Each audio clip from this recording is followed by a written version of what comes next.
Ты слушаешь Радио Мария.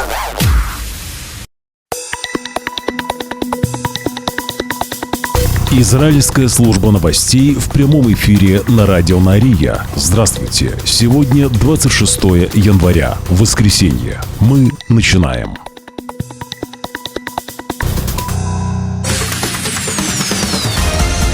Главные новости Израиля. Слушай на Радио Мария. В субботу, в шаббат, 25 января, террористы Хамас передали Красному Кресту 4 израильских заложниц, которых террористическая группировка обязалась освободить в рамках соглашения о прекращении огня. На свободу были отпущены 20-летний Наама Леви, Карина Ариев, Даниэль Гильбоа, а также 19-летняя Лири Эльбак. Все они военнослужащие были захвачены во время нападения Хамас на Израиль 7 октября 2023 года. Передача заложниц состоялась на площади Палестины в городе Газа. Освобожденных девушек вывели на сцену в окружении вооруженных боевиков. На площади собрались десятки террористов Хамас, а также группировки «Исламский джихад» и жители города. После этого заложниц отвели в машины Красного Креста. В ответ же Израиль освободил 200 палестинских заключенных. По данным Reuters, 70 из них будут депортированы за пределы сектора Газа и Иудеи и Самарии. Часть из них будут отправлены в Египет, другие же в Алжир, Катар или Турцию. В рамках сделки на данный момент освобождено 7 заложников в обмен на 300 палестинских заключенных, совершивших преступления против безопасности.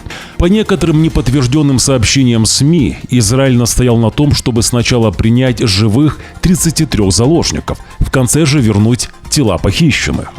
Кроме этого, Израиль обратился к администрации Трампа с просьбой потребовать от Катара и Египта оказать давление на Хамас, чтобы тот освободил Арбель Ехуд, гражданскую заложницу, которая должна была быть также освобождена в субботу, но ее не освободили. Новости на Радио Мария. 4 заложниц, освобожденных в субботу утром, рассказали своим семьям, что они решительно продемонстрировали Хамас, что они не потерпят унижения. Цитирую: «Мы показали им на сцене, что нас не смущает предполагаемое унижение. Это не оказало на нас никакого влияния. Мы сильнее их».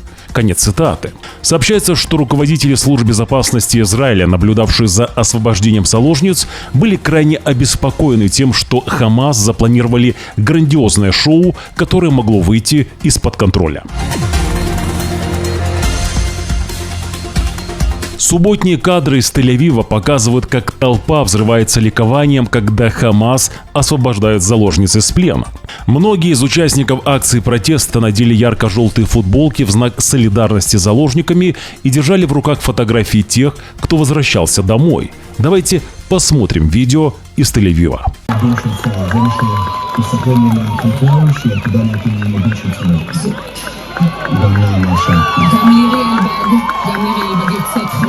הלבישו אותם במדים של צה"ל, אבל זה לא מה שחשוב. מה שחשוב הוא שאין על הרגליים. אנחנו רואים את לירי ואת קרינה. מיד אנחנו מקבלים לרגע את נעמה וגם את דניאלה. הנה אנחנו רואים את 4 נעמה, לירי, דניאלה, קרינה.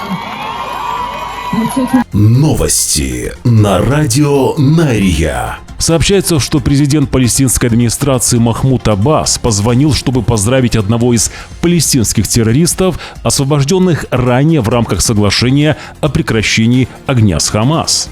На видео, распространенном палестинскими СМИ, видно, как заключенный Фатх Ясир Абу Бакр отвечает на звонок Аббаса после своего освобождения.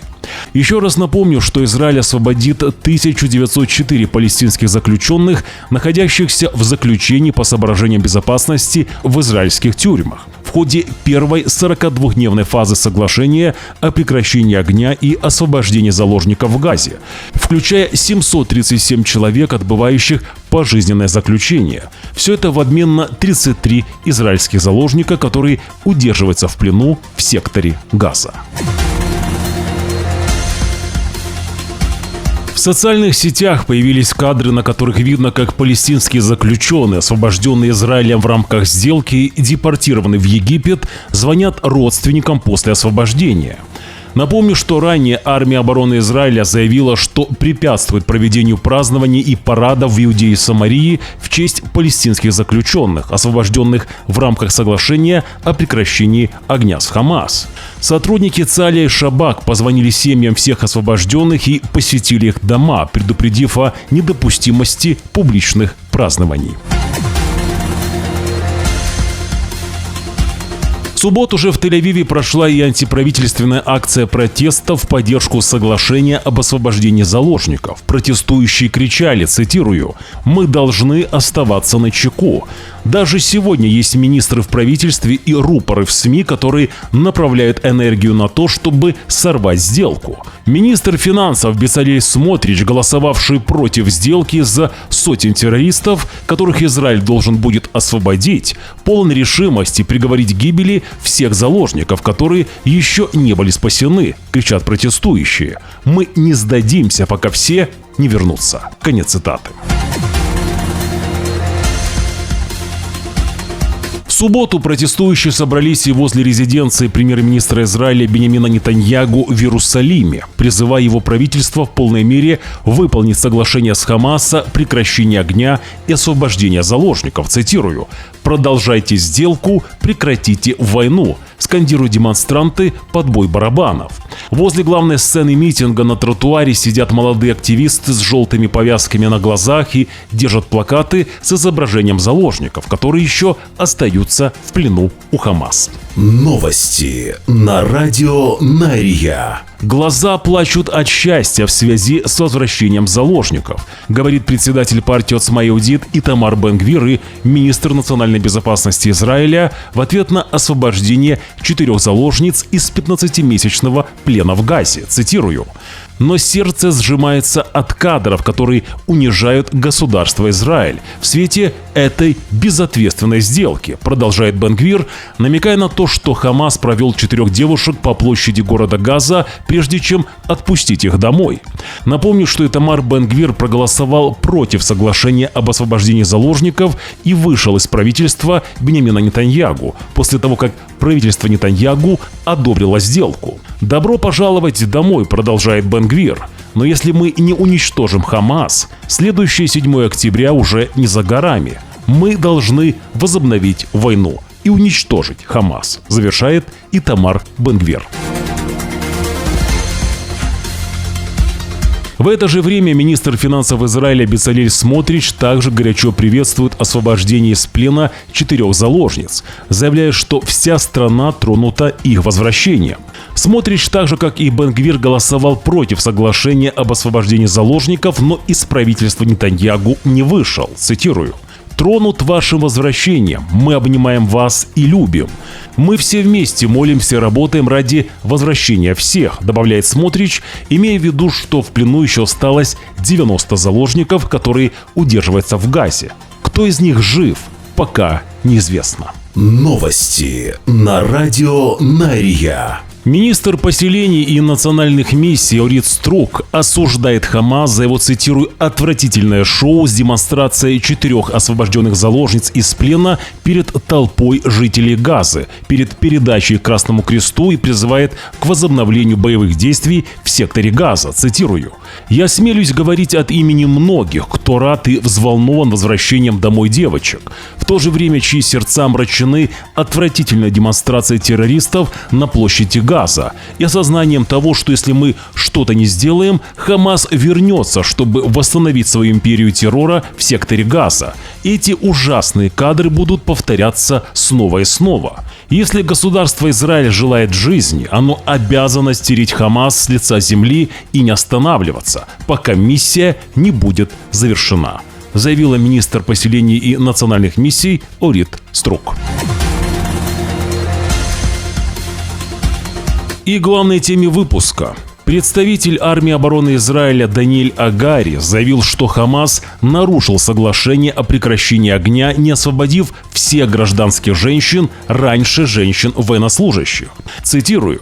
«Израиль позаботится о том, чтобы гражданская заложница Арбель Ехуд, которую Израиль считает живой, была вскоре освобождена вместе с Шири Бибас и ее 2 маленькими детьми, Ариэлем и младенцем Кфиром». Но тут Агари делает уточнение, от которого все были шокированы. Что касается семьи Бибас, существуют серьезные опасения за их судьбу. Мы ожидаем вскоре получить больше информации о семье Бибас. Конец цитаты. Сейчас же в Израиле нет подтверждения о том, выжила ли семья Бибас. И речь Даниэля Агари о серьезных опасениях за их судьбу еще раз подтверждает информацию, что шансов мало.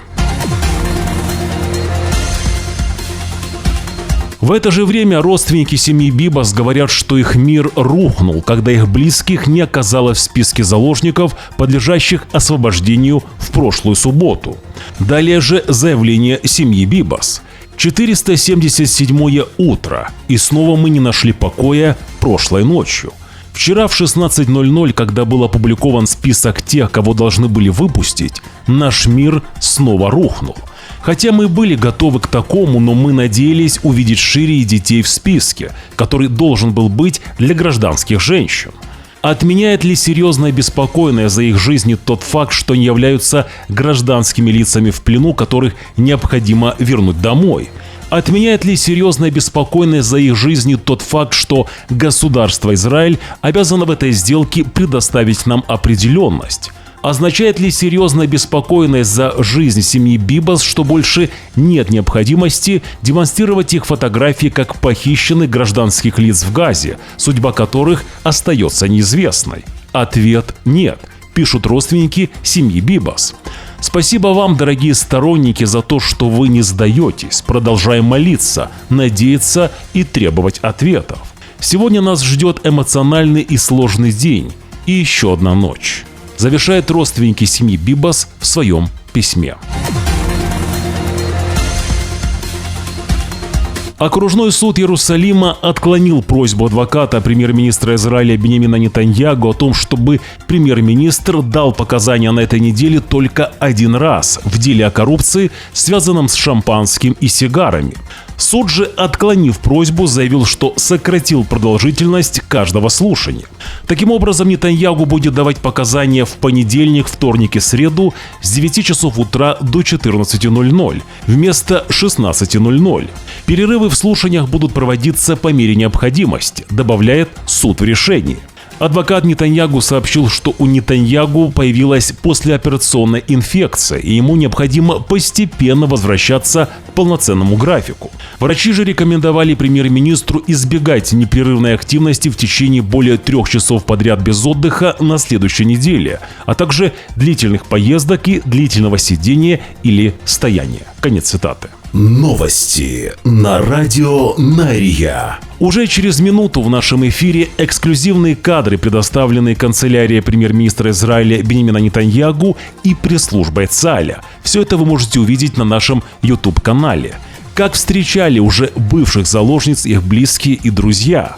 Как девушки на вертолете летели из Газа и как их принимали в больнице в Израиле.